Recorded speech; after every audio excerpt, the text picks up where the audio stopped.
Gobierno Nacional a través de la Ley de Financiamiento del año 2018 haya determinado este nuevo régimen de tributación con el objetivo de que sea una obligación para los empresarios. No, desde el punto de vista de la concepción que tiene el Estado, es un modelo de tributación que es opcional, opcional en el sentido de que actualmente existe, pues, tenemos un régimen de tributación actual que tiene unas condiciones, que define a los empresarios unos lineamientos y unos parámetros y unas tarifas de tributación, pero a través de este nuevo régimen lo que se trata es de que los empresarios lo conozcan, lo observen y empiecen a mirar desde su mundo qué tan beneficioso o no beneficioso sea acogerse a este nuevo régimen que llamamos régimen simple de tributación. Este fue creado pues por el gobierno del presidente actual a través del artículo 66 de la ley de financiamiento. Esa ley es la 1943 del año 2018. Eso está relativamente pues nuevo. ¿Qué reemplaza el régimen simple de tributación? El régimen simple de tributación reemplaza un impuesto que se creó por allá en el 2016, que era el famoso monotributo, que ese se creó a través del artículo 165 de la ley 1819 del 2016. Este monotributo, recuerde que va más enfocado a lo que eran los comerciantes, peluquerías y misceláneas, y era un impuesto a través del cual se iban a recaudar tributos, a recaudar dinero para beneficiar a las personas a través de los beneficios económicos periódicos, lo que llamaban los famosos BEPS, que era para generar recursos y mirar si más gente se podría verse beneficiada en su proceso de pensión. Entonces el régimen simple de tributación está encaminado pues a reemplazar el monotributo. Este impuesto es de causación anual, pero se paga cada bimestre. Ese es pues otro de los ítems que tiene el régimen simple de tributación. Este gravamen, ¿qué va a sustituir? Va a sustituir el impuesto de renta que todos conocemos, pero va a integrar en un nuevo impuesto, va a integrar el impuesto nacional al consumo, el impuesto sobre las ventas IVA, el impuesto de industria y comercio, al igual que el impuesto de avisos y tableros y la sobretasa bomberiles, donde se cobre pues como dicha sobretasa. Obviamente recuerde que la sobretasa bomberil no aplica en todos los municipios. Entonces, uno de los objetivos pues es unificar impuestos y sustituir, entre comillas, ese impuesto de renta e integrarlo con el impuesto nacional al consumo, el impuesto sobre las ventas IVA, industria y comercio, avisos y tableros y la sobretasa bomberil. Dale, Sandra. ¿Quiénes pueden hacer parte del régimen simple de tributación? Obviamente, para pertenecer a este nuevo régimen hay que cumplir ciertos requisitos determinados por la misma ley. Entonces, ¿quiénes sí pueden pertenecer o acogerse al régimen simple de tributación? Todas las personas naturales, las personas jurídicas, empresas que desarrollen actividades bajo una estructura empresarial, es decir, que estén, entre comillas, organizadas internamente. También que los ingresos brutos del año inmediatamente anterior, que tengan unos ingresos brutos al año anterior hasta 80.000 VTs, o sea, 80.000 unidades de valor tributario. Eso en plata a una VT actual que está en 35.607 pesos, que es el valor que tiene estimada la DIAN para la unidad de valor tributario. Eso equivaldría a 2.848.560.000 pesos. Es decir, que si las empresas obtienen unos ingresos brutos en el año anterior de alrededor de 2.848 millones, pueden se pueden beneficiar o pueden hacer parte o se pueden acoger al régimen simple de tributación.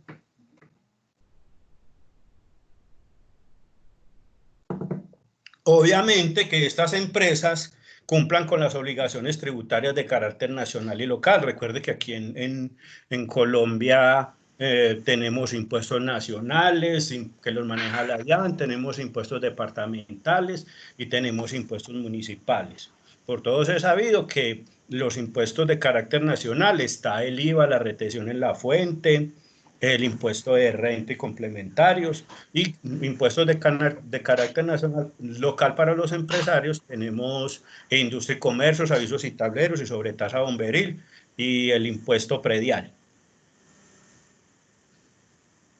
¿Quiénes no pueden hacer parte? Entonces, si verificamos los que pueden hacer parte, personas naturales, jurídicas, que desarrollen actividad económica, que tengan unos ingresos brutos de 80.000 VT y que obviamente cubran con la tributación. ¿Quiénes no pueden hacer parte del régimen simple de tributación? Las personas jurídicas extranjeras o sus establecimientos permanentes. Entonces, una persona jurídica que venga del extranjero, digámoslo así, no puede hacer parte del régimen simple de tributación. Las personas naturales que no tienen residencia en el país o sus establecimientos comerciales permanentes tampoco pueden hacer parte o acogerse al régimen de tributación.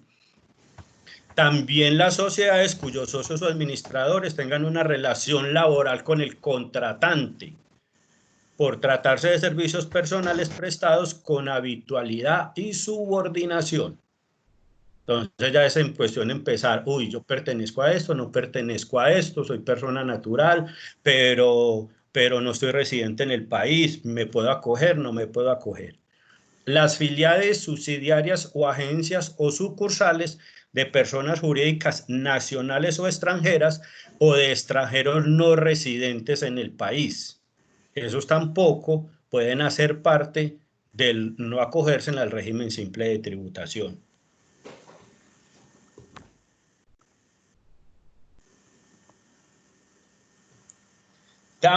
Tampoco pueden hacer parte del régimen simple de tributación las sociedades que sean accionistas, suscriptores, partícipes de beneficios de otras sociedades o entidades legales en Colombia o en el exterior. Dale, Sandra.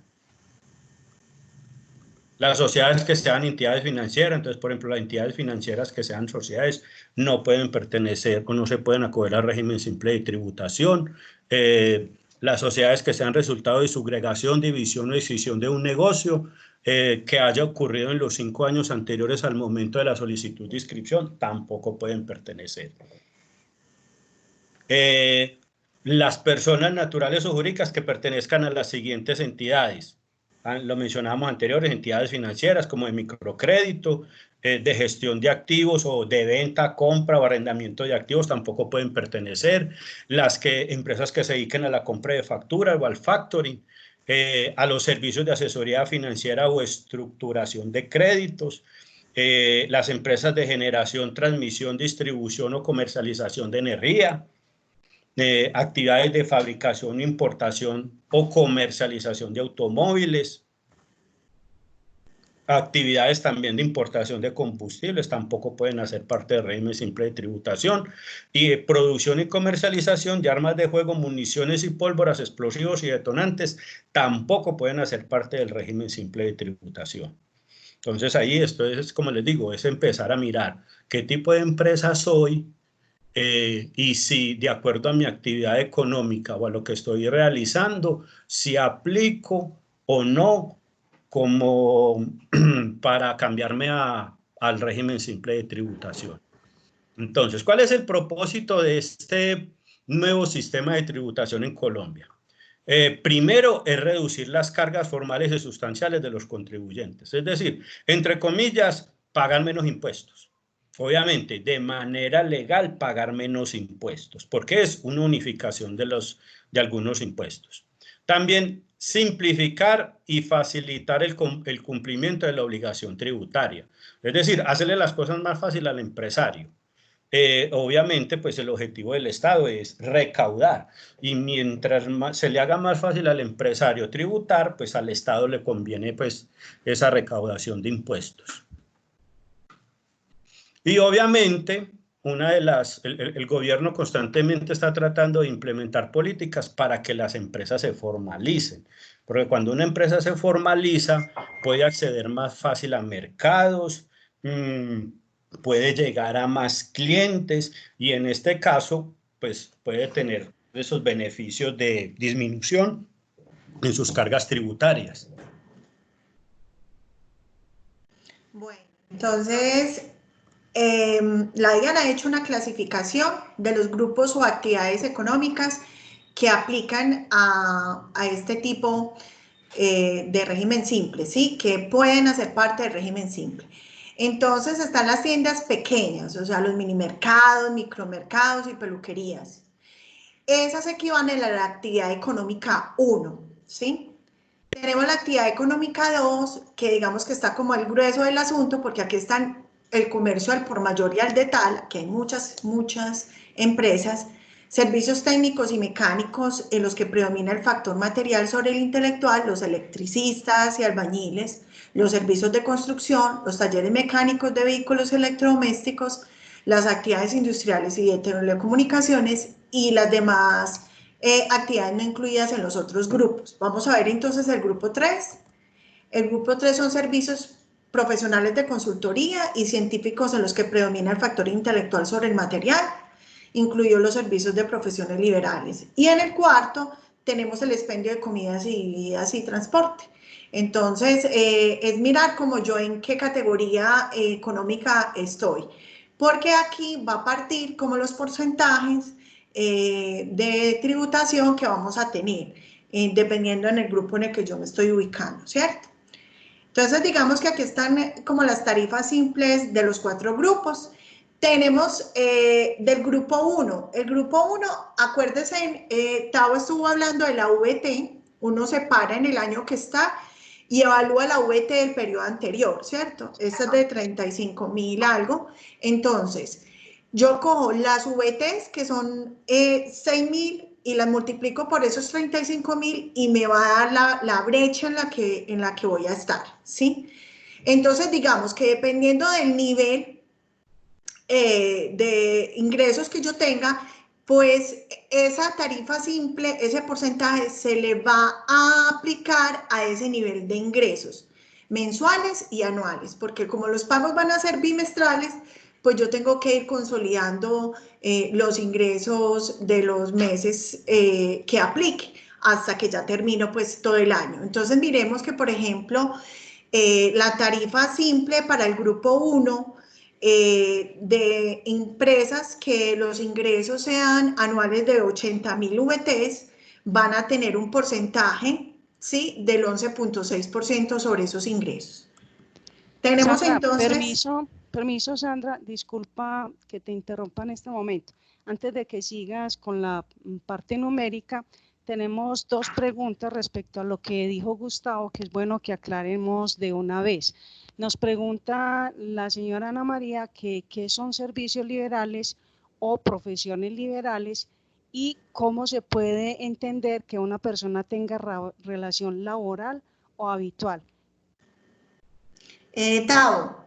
Bueno, las profesiones liberales es las que están catalogadas, las que realizan los profesionales.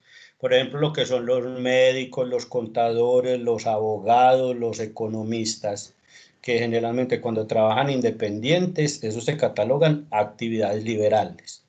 ¿Y el otro cuál es, Emilia? ¿Me disculpas? ¿Cómo se puede entender que una persona tenga relación laboral o habitual? Relación laboral. Es Sí. decir, que yo estoy como trabajando para esa empresa, digámoslo así. Ajá. Que tenga un contrato formal. Que tenga un contrato formal. El comercio electrónico se consideraría como un servicio liberal. No, el comercio electrónico no es un servicio liberal. Okay. Obviamente habrá que mirar el comercio electrónico ¿de qué? Vas a vender celulares, vas a comercializar partes de celulares, vas a prestar servicios de mantenimiento y reparación de computadores, etc. Si lo vas a hacer, si lo vas a realizar a través de un establecimiento de comercio, no es una actividad de carácter liberal. Perfecto. Y la pregunta, la última, para que continuemos, nos indica la señora Pau que las empresas que dentro de su actividad incluyen la producción de productos, o sea, una empresa manufacturera, se puede acoger a este régimen, ya que habla solamente de comercio y no de producción. Estarían en el grupo 2.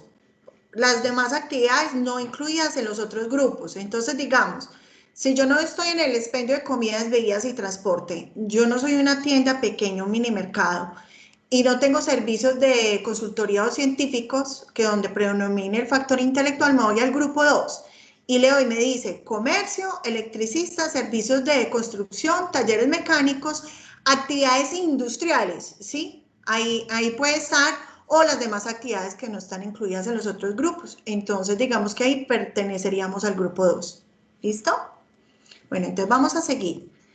Perdón, Sandra, que aquí justo respecto a los grupos, dicen que ¿a qué grupo puede pertenecer una empresa que hace consultoría inmobiliaria y corretaje corporativo? Si puede aplicar, o como dicen en uno de los slides o presentaciones, que no pueden hacer parte de ellas actividades de gestión de activos, intermediación y arrendamiento de activos. Bueno, yo pienso que como en la a ver, ¿me puedes repetir? Porque estoy como... Sí. La de asesorías, yo creo que podría estar en la 3, ¿cierto? Servicios profesionales de consultoría, ¿sí? ¿Y cuál es la otra actividad? Corretaje corporativo. Si puede aplicar, o como dicen que no pueden hacer parte entre ellas, actividades de gestión de activos, intermediación y arrendamiento de activos, algo parecido a un leasing. ¿Cuál es la actividad principal? Sería bueno que el señor Andrés Zuleta puede abrir el micrófono para que sea mucho más específico con esto, don Andrés. Muchísimas gracias. Lo que pasa es que una compañía que hace consultoría inmobiliaria hace actividades relacionadas con actividades inmobiliarias, entonces tengo la duda porque en uno de los slides estaban explicando que, esperen que aquí tengo mi nota, dice que no se pueden actividades de gestión de activos, intermediación en la venta de activos o arrendamiento de activos. Pero una compañía que hace consultoría inmobiliaria, pues hace intermediación en todo ese tipo de actividades como parte de la actividad inmobiliaria. Sí, pero ahí en ese caso, actividades de gestión de activos, intermediación en la venta de activos y arrendamientos no pueden hacer parte del régimen simple de tributación. Está muy clara, porque digamos que en este caso sería como una intermediación, una inmobiliaria tiene más ese carácter, entonces en este caso es muy clara la norma y esto es pues directamente investigado desde la IAN, entonces ahí sí no tenemos como margen de error, considero yo, no sé Tao qué piensa. Sí, totalmente de acuerdo, Sandra. Bueno, entonces continúa. Nos preguntan también que si una persona es socia de una empresa y al mismo tiempo es empleada, ¿esa empresa puede o no pertenecer al régimen simple? No, no puede, no, porque la persona es socia y empleada. Entonces eso es muy claro también. Ok, gracias. Ya en el caso pues que uno quiera como hacer, ya habría que cambiar esa figura, ¿cierto? Es decir, si voy a ser socio o si voy a ser empleada, sí, pero no tener las dos figuras. Muy bien, entonces acá tenemos como los rangos, los porcentajes dependen del grupo al que yo pertenezca y el nivel de ingresos anuales en el que yo esté. Ahí me voy a parar yo y voy a coger ese porcentaje que va a ser muy importante para hacer el cálculo de mi tarifa, ¿sí? Entonces vamos a continuar por acá y vamos a ver algunas diferencias con el régimen ordinario y el simple, ¿cierto? En el régimen ordinario, pues el régimen simple es un impuesto, es un porcentaje sobre esos ingresos brutos anuales según ese grupo de actividad económica, ¿sí?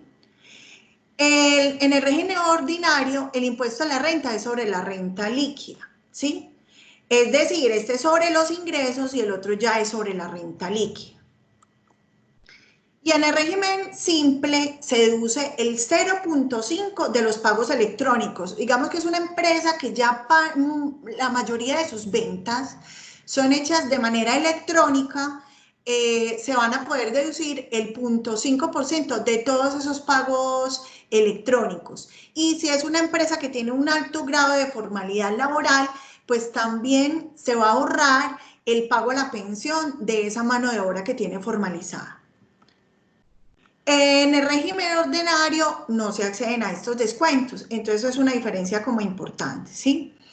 En el régimen simple se paga un porcentaje sobre esos ingresos brutos anuales, según ese grupo de actividad económica, esos porcentajes que estuvimos viendo en los cuadritos, que estaban ubicados por el grupo 1, 2, 3, 4, igual estas memorias les van a quedar a ustedes para que puedan como indagar bien, ¿sí? A ese valor se le descuenta ese 0.5 sobre los pagos electrónicos y los aportes a pensión. Puede que yo tenga unos ingresos brutos que la mitad sean pagos hechos por otro medio, no son pagos electrónicos. Y la otra mitad son pagos electrónicos, son ingresos que me entran directamente por pagos electrónicos que me hacen los clientes.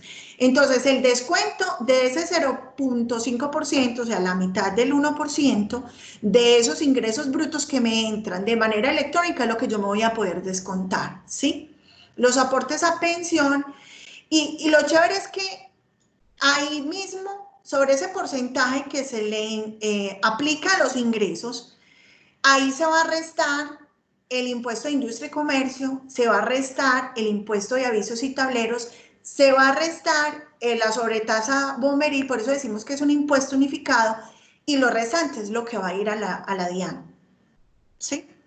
Mientras en el régimen ordinario se paga por separado todo. Usted paga industria y comercio por un lado, paga avisos y letreros por el otro, paga la sobretasa bomberil y el impuesto a la renta por el otro, ¿sí? Aquí tenemos un ejemplo, ¿sí? Que es bien interesante. Este es un grupo, esta es una empresa de la categoría 4, del grupo 4, y tiene unos ingresos anuales de 534 millones de pesos, ¿sí? Entonces, aquí estamos viendo que a esta empresa le quedan de renta líquida 53 millones. Es pues el 10% de los ingresos brutos anuales, ¿cierto? Y acá, digamos que tenemos el valor de la VT con el que estamos haciendo el cálculo, pues para este ejemplo. Esta empresa tiene un impuesto a la renta, pues según el actual, del 32%. Y paga el ICA, ¿cierto? Paga el 10 por mil y avisos y tableros es el 15%. Si nos damos cuenta, el total de impuestos que pagaría esta empresa son 23.229.000 por el ordinario, ¿sí?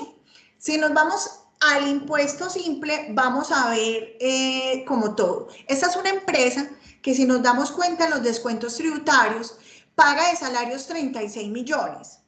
Si hacemos el cálculo, y esto es salarios formalizados, el aporte a pensión de esta empresa es de 4.320.000, ¿sí?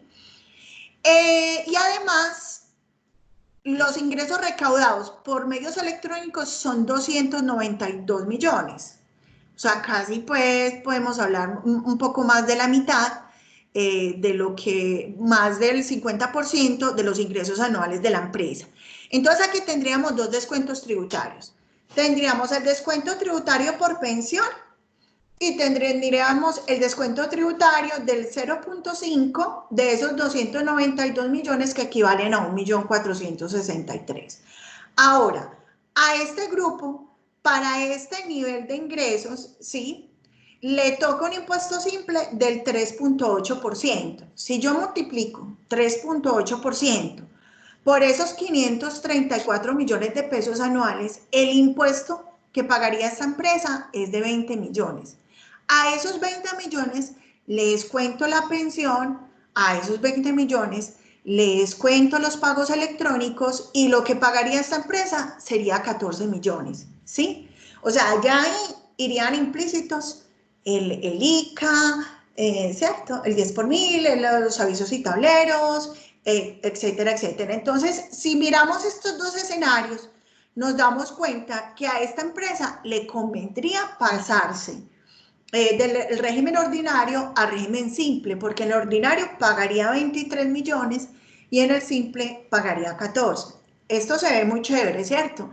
Pero no todas las empresas les conviene, porque hay que analizar caso por caso, ¿sí? Se puede decir que las empresas que tengan un porcentaje de renta líquida alto, como el que vimos de esta empresa, ¿cierto? Esta empresa, el porcentaje de renta líquida son 53.400.000. Eso es relativo, ¿cierto? Esos porcentajes hay que evaluarlos, porque yo digo, ¿qué tan alto es? Pues es muy relativo, porque hay que mirarlo con respecto a las ventas que tiene la empresa, mirar esa sensibilidad de los porcentajes, calcularlo por un lado y por el otro, evaluar caso por caso, porque puede que esta empresa tenga un valor, pero cero pagos electrónicos, su mano de obra no está formalizada. Entonces, digamos que en este caso, pues no se podría decir como acabaría, a tales sí y a tales no. Hay que analizar caso por caso. ¿Qué podemos ver? Que las empresas que tengan un alto número de empleos formalizados y altos ingresos percibidos por pagos electrónicos podrían estar favorecidos, pero como les digo, eso hay que analizarlo, porque si la empresa tiene ingresos muy altos, pero la renta líquida es muy mínima, el impuesto a la renta que yo voy a pagar, ese 32%, hay empresas que ni siquiera a veces tienen renta líquida. Entonces, digamos que pues el 32% a mí me quedó renta líquida 1 millón, pues son 320.000 pesos.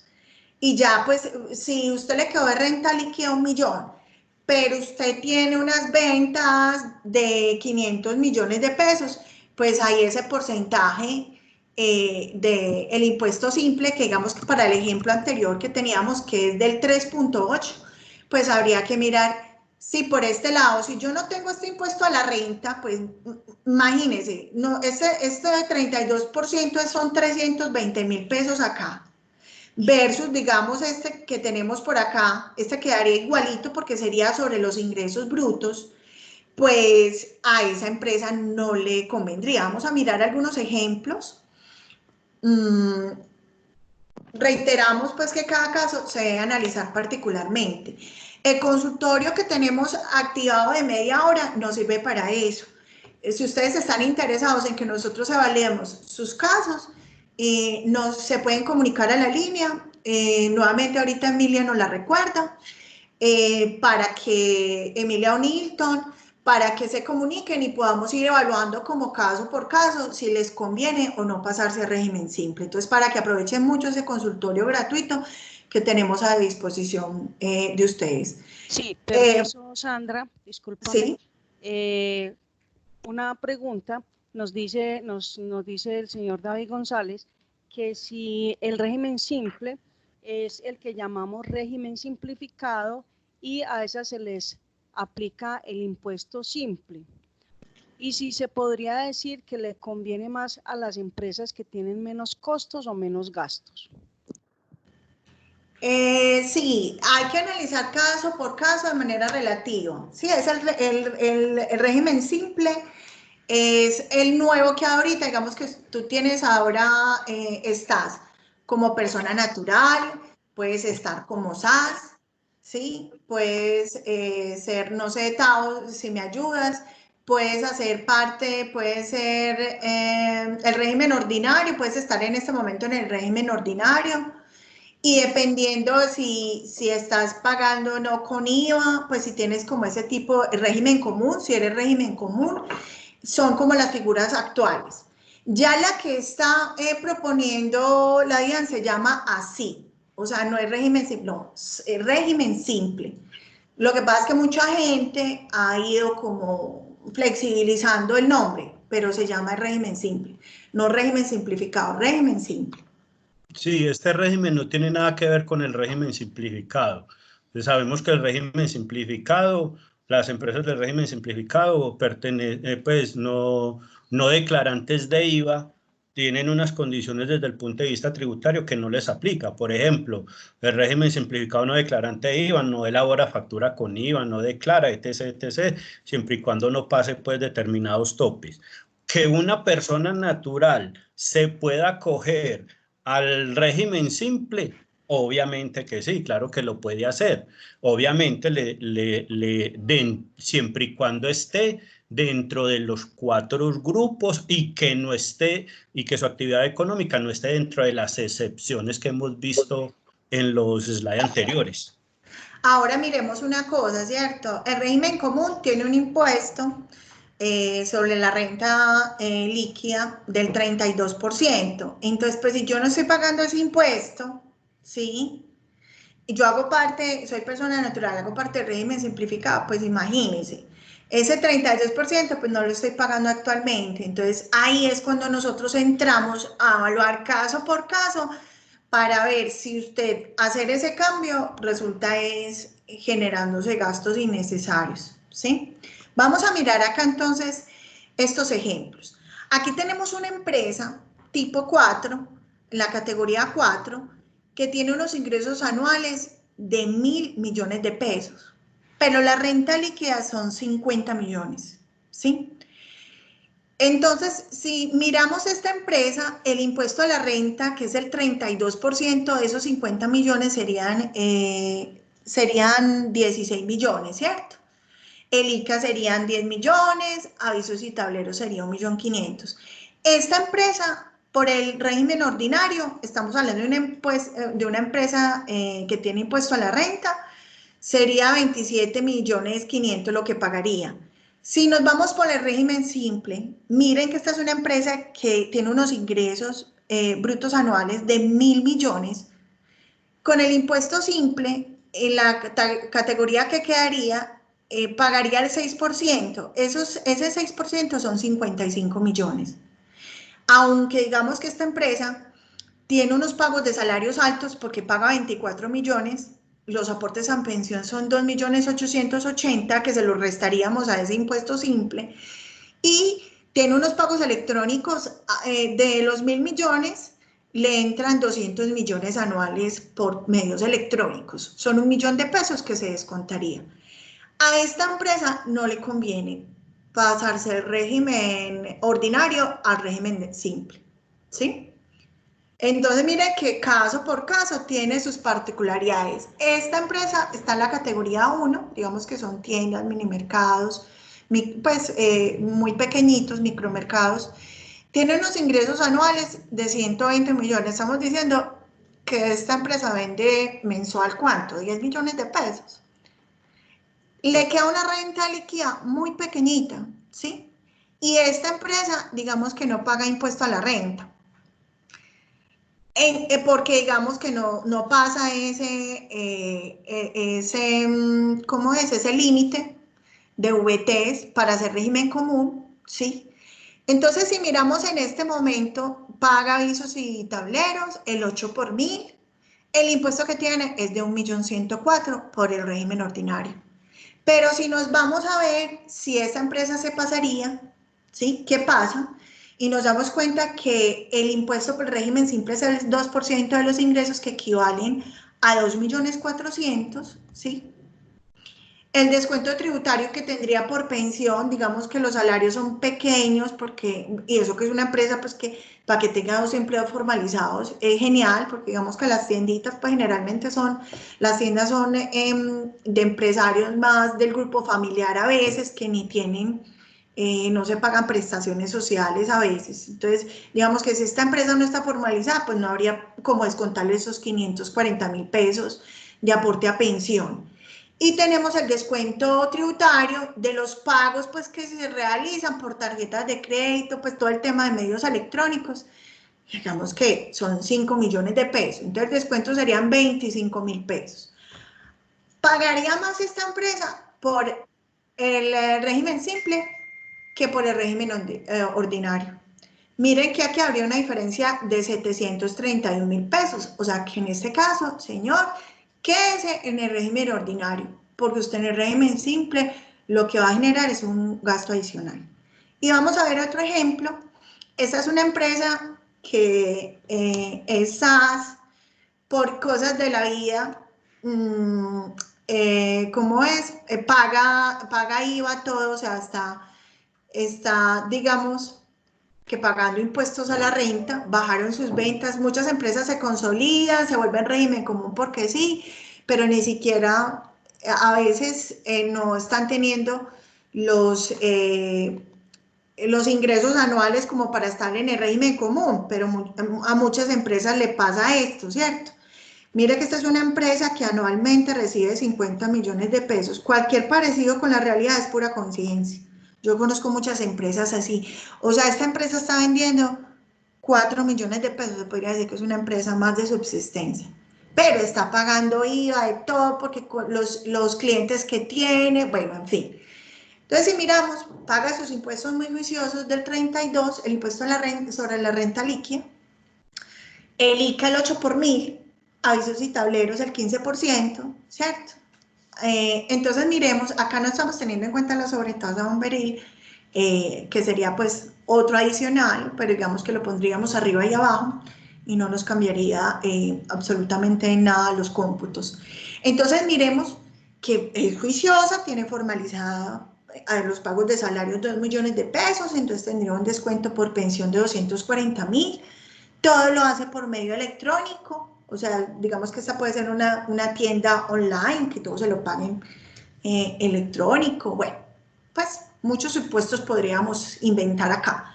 Y se descuenta entonces el 0.5% de estos ingresos, son 250.000. Esta empresa, por el régimen simple, pagaría 1.210.000. Y por el régimen ordinario estaría pagando 3.660.000. Es decir, señora empresa, le conviene porque se va a ahorrar 2.450.000, ¿sí?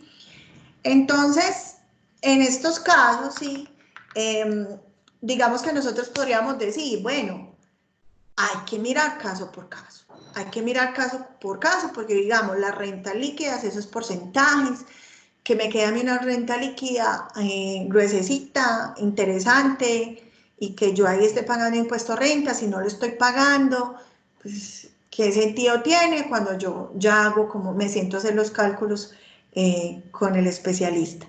Entonces, digamos que aquí la ventaja es que con una sola declaración anual se pagan estos 6 impuestos. El simple, el impuesto al consumo, la ganancia ocasional, industria y comercio, o sea, todo lo estoy pagando en un solo recibo. Entonces es muy bueno porque digamos que usted ya se evita como tanto papeleo, ahí mismo paga el IVA, ahí mismo paga la sobretasa, o sea, esto va llevando todos los medios magnéticos, todo lo que estamos entrando nos está llevando a que cada vez el Estado conozca a un nivel mucho más profundo los ingresos que realmente nosotros estamos teniendo. Por eso este régimen simple pues está apuntando a que sea un porcentaje sobre los ingresos netos de la empresa.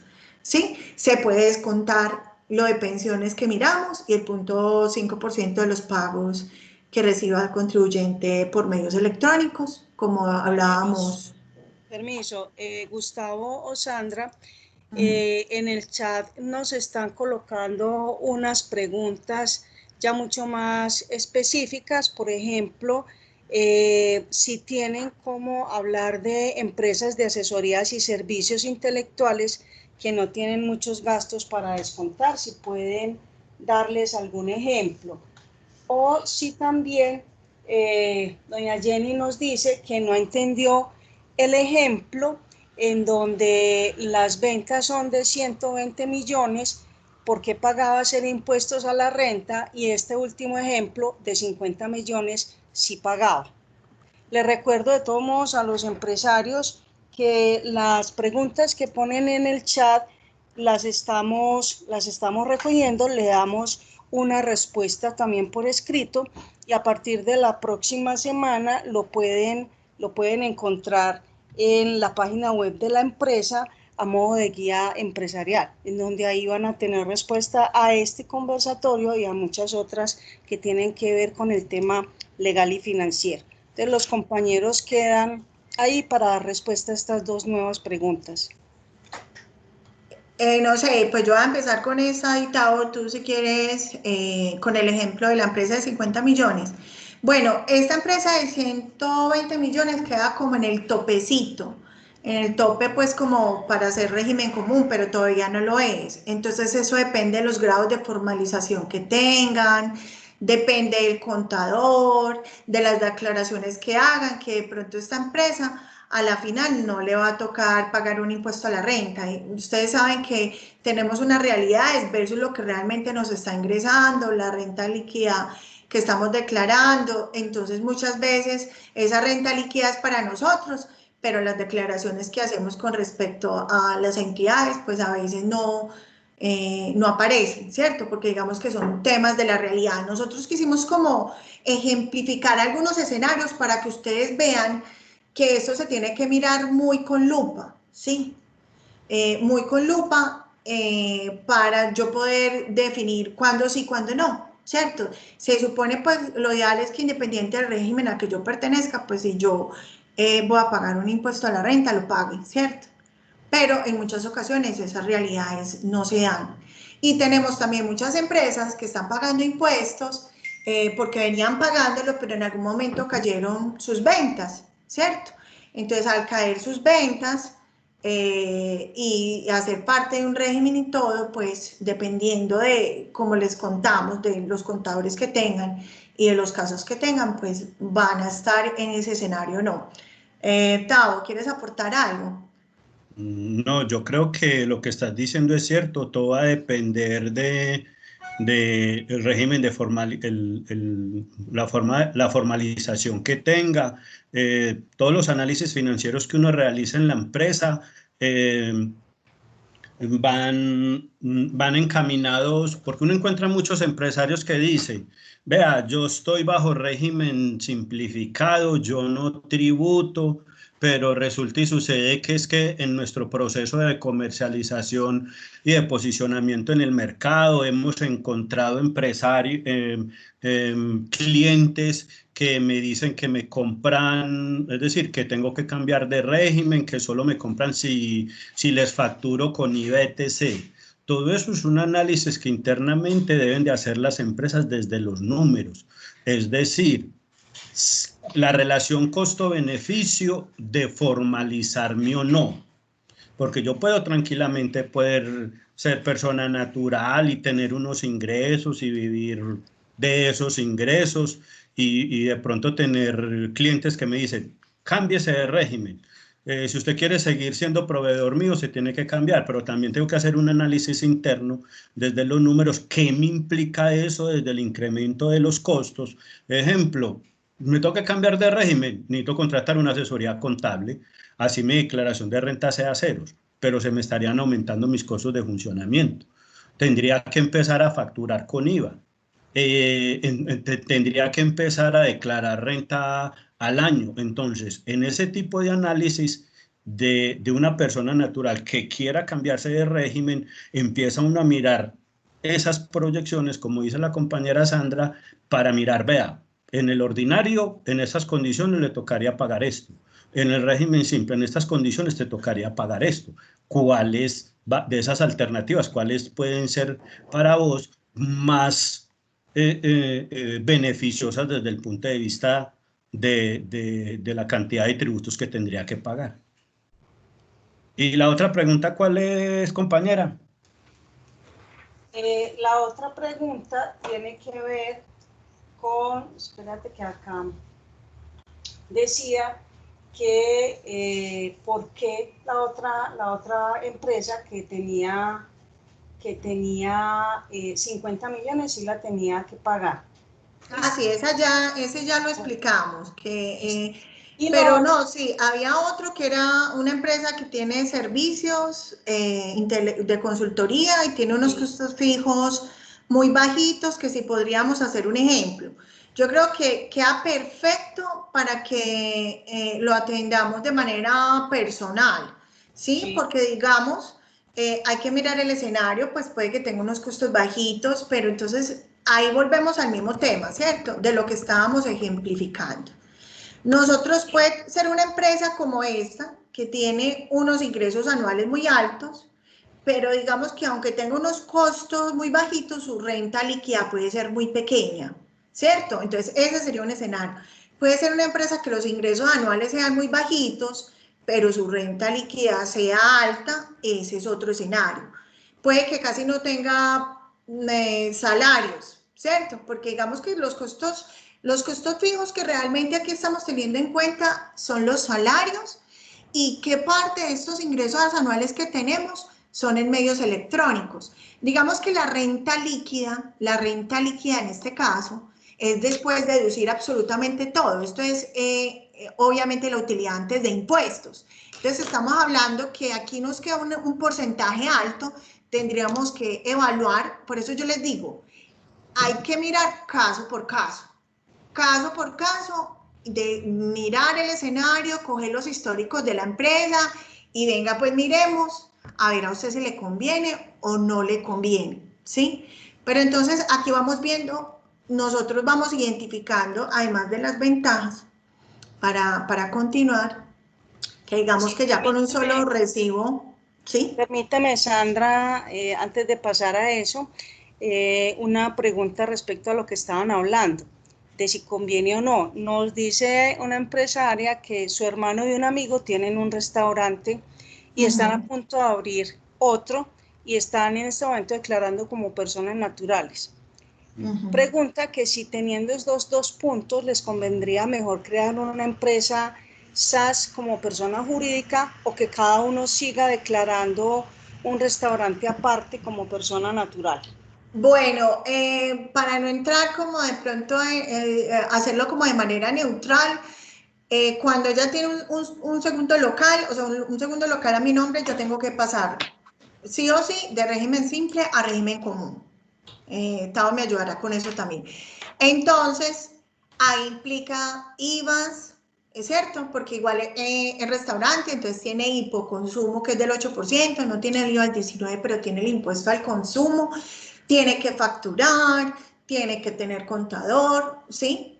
Entonces, digamos que obviamente pues ya sus platos, si tienen unos precios de venta, ya tiene que mirar si absorbe ese IVA del 8% o si se lo traslada al cliente, si el cliente sí le va a aguantar ese aumento en el precio final o si lo apalanca la empresa y se da la pela y disminuye su margen de contribución global al absorber ese hipoconsumo, ¿cierto? Entonces, digamos que por el régimen simple, dependiendo del tope, ¿cierto?, de ese nivel de ingresos anuales de las VTs, digamos que si venden menos de 10 millones de pesos, no recuerdo exactamente cuál es el tope máximo anual, son más de 120 millones, creo, habría que mirarlo, sí. No sé si lo tienes ahí a la mano, Tao. Está alrededor de ese valor. De ese valor, sí. Entonces, si el restaurante vende más de eso, ya con todo este tema de medios electrónicos, pues sí o sí, pasa ese tope, ya es una de las condiciones para pasar a régimen común. Entonces, ahí hay varios escenarios que mirar y que sentarse, no es algo que en un momentico yo te pueda decir, ya, sí, cámbiese, ¿sí? Hay que mirar las condiciones, porque si es un restaurante que está vendiendo 20, 30 millones de pesos, todos sus proveedores formalizados, con sus facturas, con IVA, con esto, con lo uno, con lo otro, pues esa información que ante la DIAN va a ser muy transparente.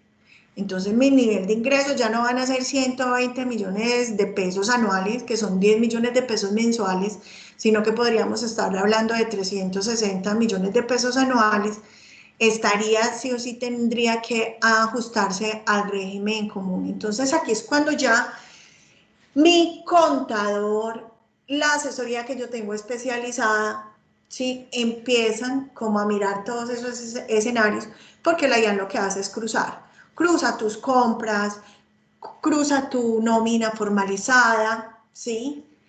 Y hay ya un momento donde usted dice, no, es que esta vaina es mejor, sí o sí, por la derecha, ¿sí? O sea, esto, o yo apenas estoy empezando, yo no he llegado a ese tope, ¿qué va a ponernos a generar ese tipo de gastos innecesarios? Entonces hay que evaluar el caso particular del restaurante, mira cuánto está vendiendo, ¿sí? Si ya alcanzó su punto de equilibrio o no, o si todavía están en periodos de reinversión de esa curva de aprendizaje, o si ya están súper bien, tienen buen capital de trabajo, mientras alcanzan un punto de equilibrio o no, ¿sí? Para yo tomar todas esas decisiones.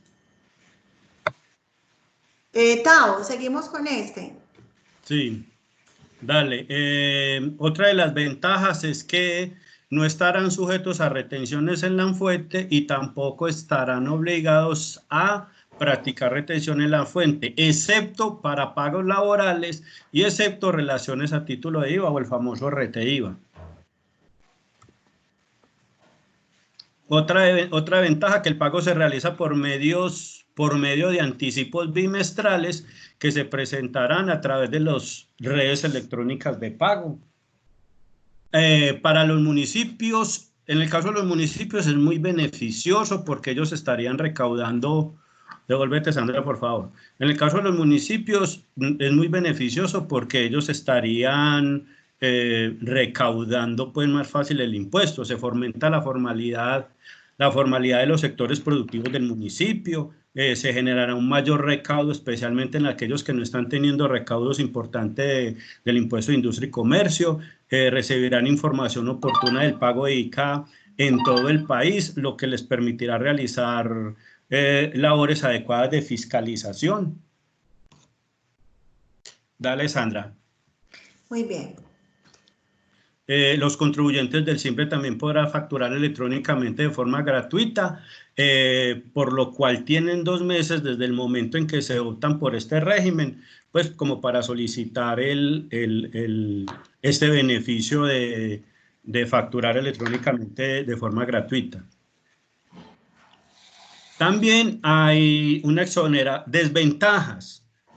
Algunas desventajas es que los contribuyentes que opten por este régimen simple estarán exonerados de aportes para fiscales y salud siempre y cuando cumplan con los requisitos del artículo 114 del Estatuto Tributario.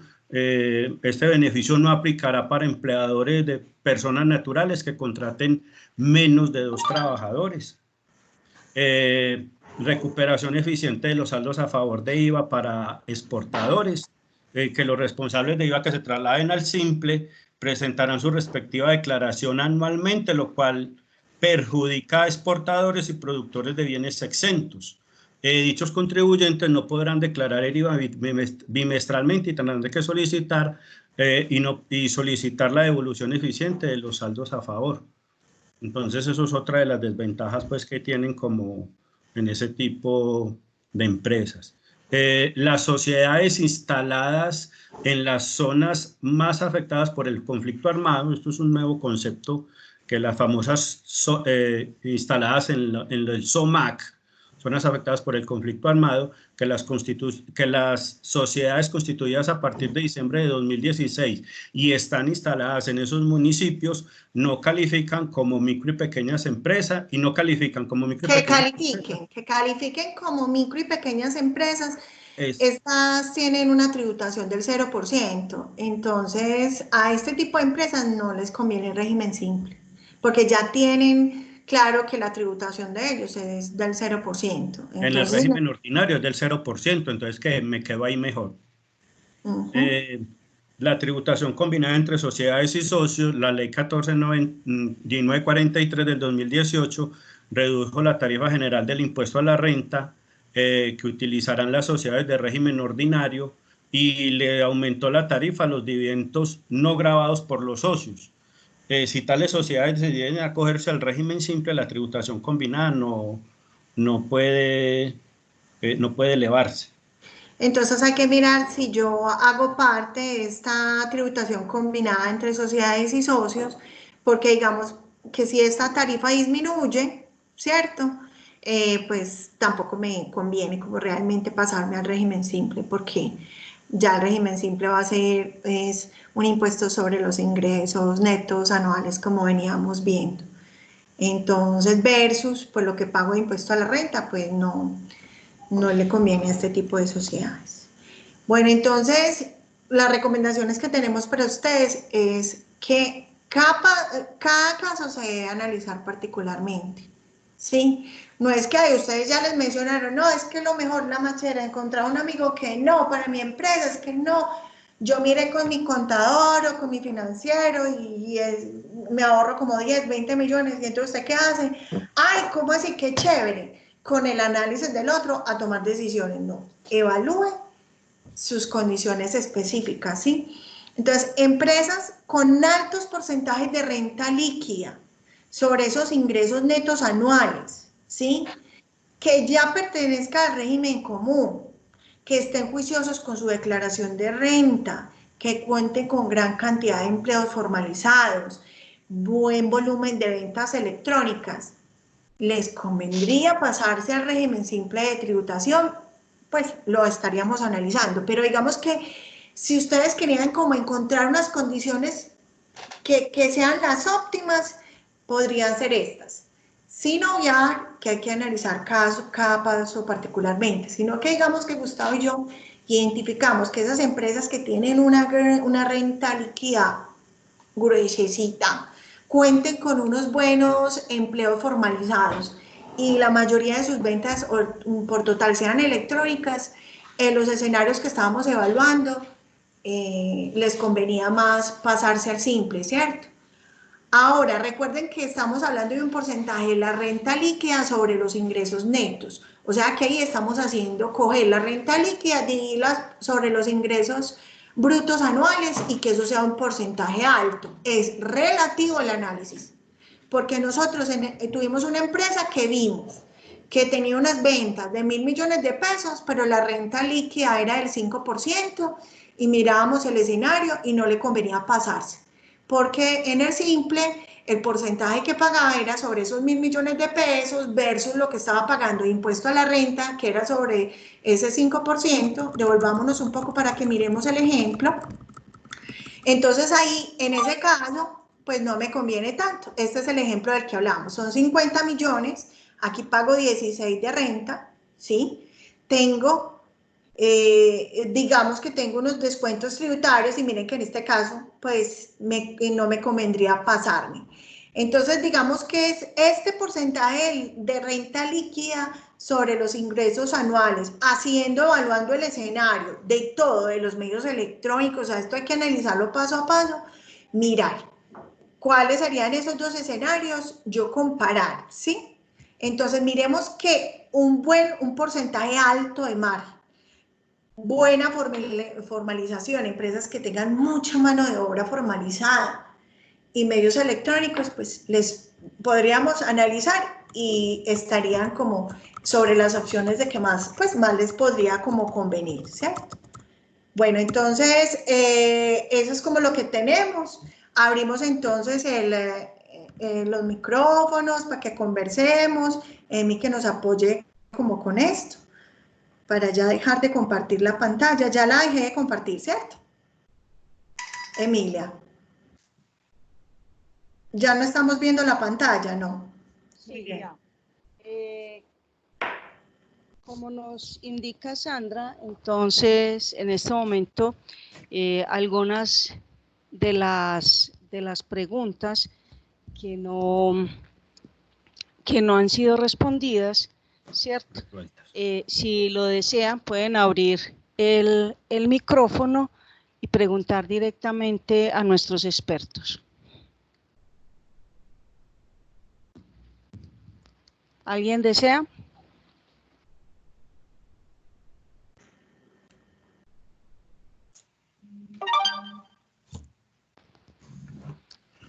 Creo que ya tenemos una persona que desea hablar. Muy bien. Chialo. ¿Tiene activado el micrófono? Sí. Hola, soy Andrés Zuleta.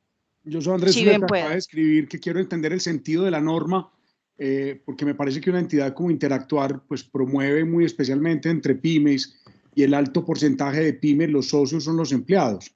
Entonces, ¿por qué podría aplicar y por qué promoverlo? ¿Cuál es el sentido de la norma de no hacerlo si lo normal, o sea, si se cumple con todo y se pagan los salarios, se paga la seguridad social, se paga el IVA responsablemente, todo se factura electrónicamente, si se cumple todo en regla, ¿cuál es el sentido de prohibir que los empleados puedan ser los mismos socios?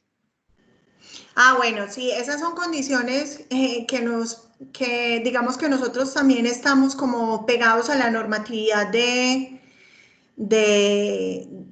la DIAN, ¿cierto? De esta ley como la establecieron. A eso no te tenemos respuesta porque no somos como representantes o constructores de la norma, ¿sí?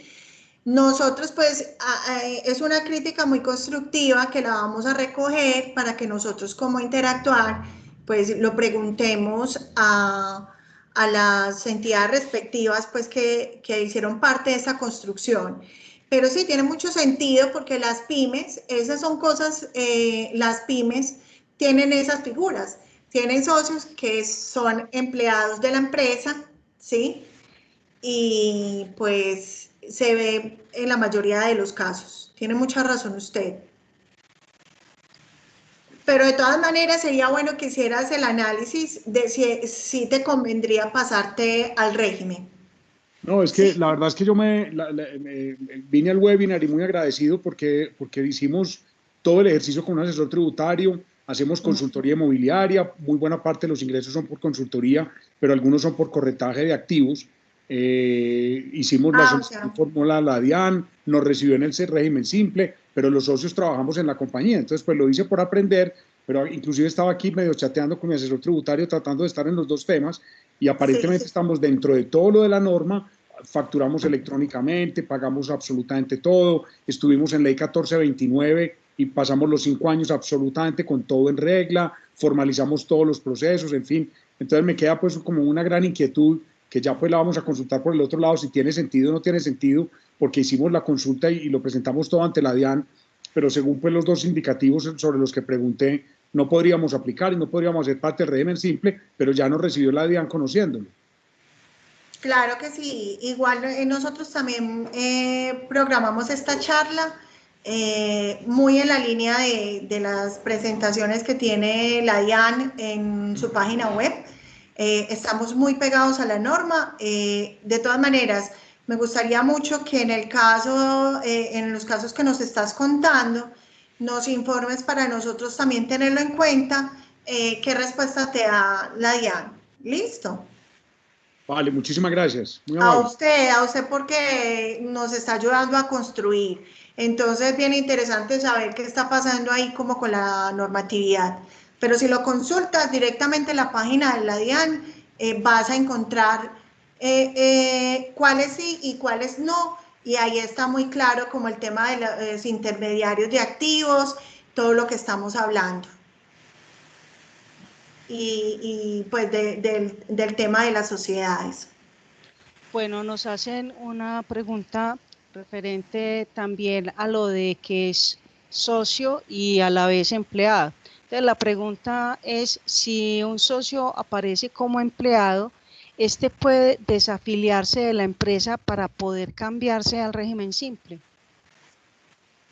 Sí, yo creo que sí. Lo que pasa es que ese como mirar directamente ya es de consultar como más a profundidad los tiempos, ¿sí? Los tiempos es, bueno, yo entonces me desvinculo y tengo que hacer como todo el proceso y cuánto tiempo tengo que esperar para pasarme al régimen simple, que no le vaya a generar ahí un mal momento, ¿cierto? Entonces ese ya es una pregunta muy interesante que nos queda a nosotros como para hacer de pregunta y ustedes también si nos pueden apoyar para que construyamos entre todos y podamos saber cuáles son esos tiempos. Pero yo sí me tomaría como ¿cómo se dice? El detalle para analizarlo muy bien. Primero, si sí me conviene y luego si sí me conviene, entonces ya tomar la decisión de qué voy a hacer, si socio o empleado y bueno. Otra pregunta de la señora Liliana es si al entrar a este régimen simple de tributación ¿qué controles adicionales haría la DIAN o los entes de control? ¿Es más control o es más riesgoso incumplir? No, pues o sea, aquí lo que hace, digamos que los beneficios es que facilita como los pagos de todos los impuestos que hablamos. Ya con este tema de facturación electrónica, pues sí o sí ya no va a ser, antes digamos que era muy fácil para una empresa vender y por aquí, vendía por allá y la información, ya la información va a ser muy pareja, ¿sí? Porque digamos que ya con la tendencia a que todo sea muy transparente y ya entonces va a ser muy complicado como todo ese tipo de cosas. Entonces, los topes de ventas, si soy régimen simple, si soy régimen común, todo ese tema de declaraciones, pues ya va a ser un poco más difícil en ese tema desde la informalidad que yo me mueva. No es lo mismo, o sea, si tú pasas a ser régimen simple, que dependiendo de las condiciones en las que estás, que lleves tu información, si declaras IVA, pues que lo declares con todas las condiciones, si requieres contador, que tengas el contador, si requieres facturar, pues con resolución de la DIAN que lo hagas, dependiendo del régimen que pertenezcas, ¿sí? Entonces es como lo mismo, la diferencia es que digamos que vas a tener todo muy consolidado, porque el Estado lo que está tratando es de legalizar, de formalizar, de tener la información mucho más directa, verificable a través de todos los mecanismos que está teniendo, ¿sí? Y sí o sí, pues para allá van todas las empresas. Entonces, lo único es mirar si a mí me conviene pasarme al simple o quedarme en el ordinario y evaluar esos dos escenarios. Pero si eres simplificado, si eres común, tienes unas condiciones, ¿cierto? Y ya, pues no cambia como nada más. No sé, Tao. Es que yo digo que independiente si estás en el régimen ordinario o en el régimen simple, el objetivo de la Dirección de Impuestos de Aduanas Nacionales es recaudar y empezar a controlar. O sea, en profundizar mucho en el control. Y por eso es que se está la implementación de la factura electrónica para poder hacer mejor los cruces y que los empresarios no vendan tanto como hablan vulgarmente, por debajo. Entonces eso es en el fondo independiente si el régimen ordinario o régimen simple, el objetivo de la DIAN es controlar y que las personas no evadan y que cumplan con sus obligaciones tributarias. Ok, otra pregunta que nos tienen acá es que si es socio y además presta servicios a la empresa, ¿esto se tomaría como una relación laboral?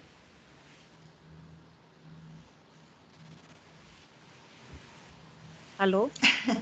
Sí, ¿Nos repites, por favor, que no te escuchamos bien, Emilia? Está como... Se quedaron pensativos. Bueno, nos Sí. dice la empresaria que si es socia y además presta servicios a la empresa, no indica qué tipo de servicios, ¿esto se tomaría como una relación laboral? De pronto que la empresaria active el micrófono para que nos cuente como más a detalle qué servicios ofrece.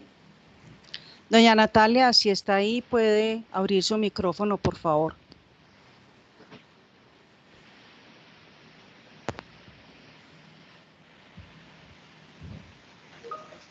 ¿Aló? Doña Natalia dice que no le permite abrir el micrófono. En este momento yo los tengo a todos con la posibilidad de que abran sus micrófonos. Entonces, mire a ver si en la parte donde dice abrir con micrófono y cámara activada, de pronto se la activa doña Natalia. En la parte inferior va a encontrar una camarita y un micrófono. Es darle como clic al micrófono que le aparece como con una raya, ¿cierto? Entonces es como quitarle esa rayita que tiene el micrófono, dándole clic, el cursor ponerlo sobre el micrófono, que el micrófono quede solito sin la raya que está atravesada en diagonal, y ahí va a poder hablar. Bueno, ella nos sigue indicando que no se lo permite. Ok, entonces, bueno, de hola, pronto por el qué chat. Pena. ¿Ya? Probablemente, no soy Natalia, pero probablemente creo que es una que hace parte también como de la misma empresa. Me imagino que lo que ella está preguntando es, ella es dueña de la empresa y aparte de eso tiene un contrato de prestación de servicios con esa misma empresa.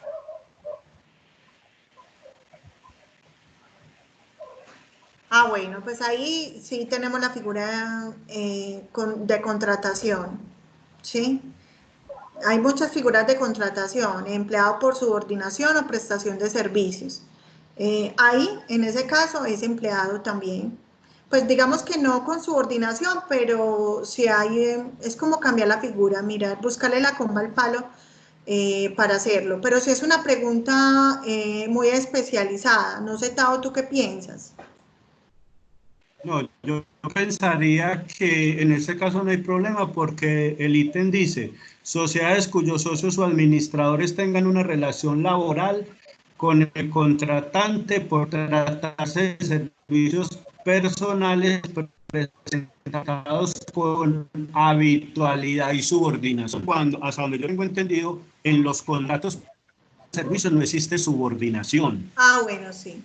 En los contratos por prestación de servicios no existe subordinación, porque recuerde que los contratos por prestación de servicios no los rige el Código Sustantivo de Trabajo, sino que el Código Civil. Y como contratos por prestación de servicios no existe cumplimiento ni subordinación, no se cumplen pues como los tres elementos del contrato laboral, ¿cierto? Porque se paga simplemente por realizar una actividad específica en un tiempo determinado y en la cual no hay subordinación.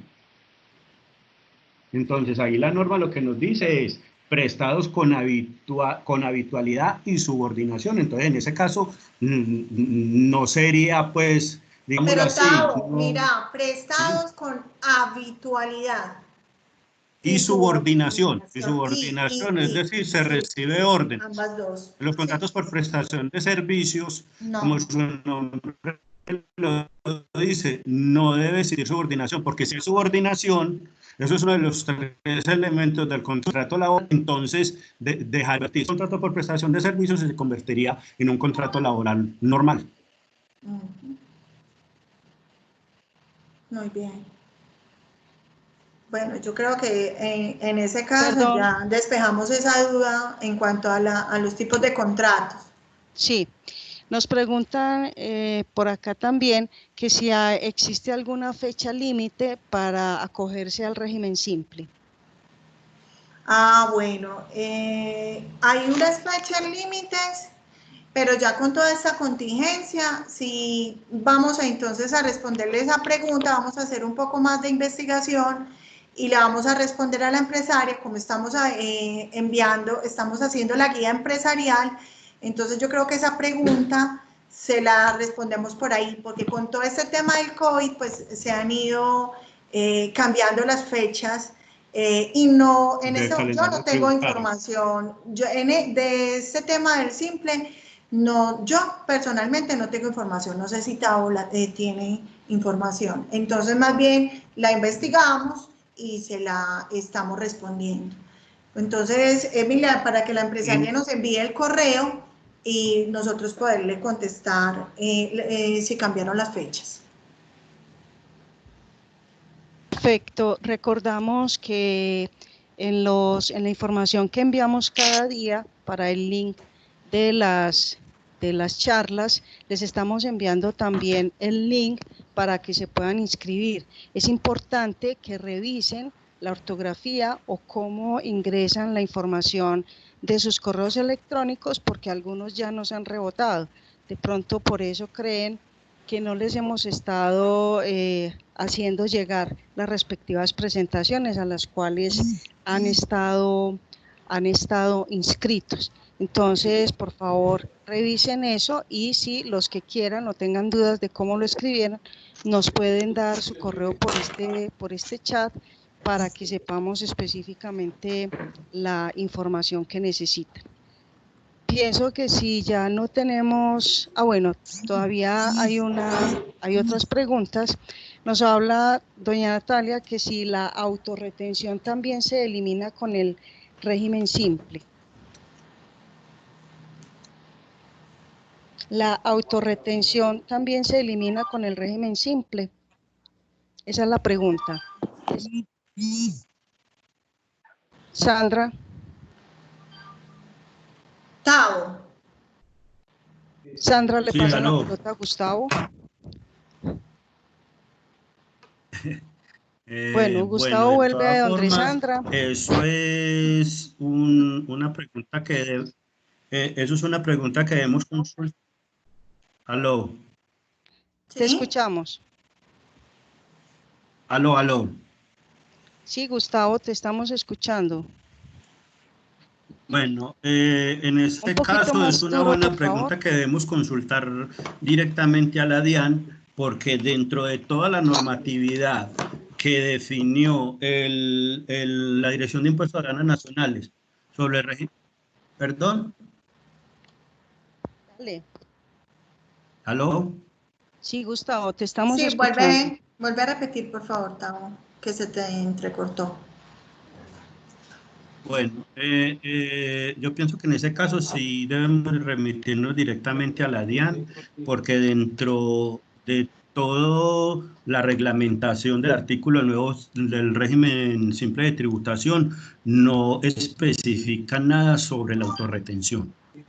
Entonces, en ese caso sería otra pregunta interesante dentro de nuestro consultorio, para elevarlo a los entes respectivos y darle respuesta en el debido momento.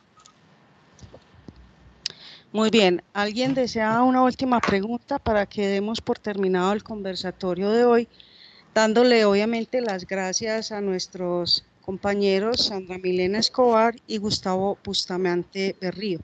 Recordamos a todos los empresarios que tenemos nuestra línea habilitada, la 018-417-019, a la cual ustedes pueden llamar si tienen una pregunta o una necesidad puntual para asesorarlos. Tendremos el grupo de consultores disponibles de 10 a 12 del día y de 3 a 5 de la tarde, de lunes a viernes, para darle trámite a sus preguntas mucho más específicas. Quedamos muy agradecidos con todos los que participaron el día de hoy y recuerden que en nuestra página web también pueden encontrar información de los consultorios anteriores, de los conversatorios anteriores y otros tips que hemos dejado para ustedes en todo este tiempo. Agradecemos su compañía y que tengan buena tarde.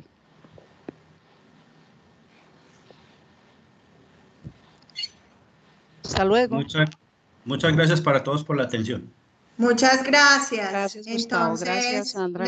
Les estaremos haciendo llegar la primera guía empresarial que está a punto de salir. Un fuerte abrazo. Que estén muy bien. Buena tarde, que descansen los que pueden ahora. Gracias.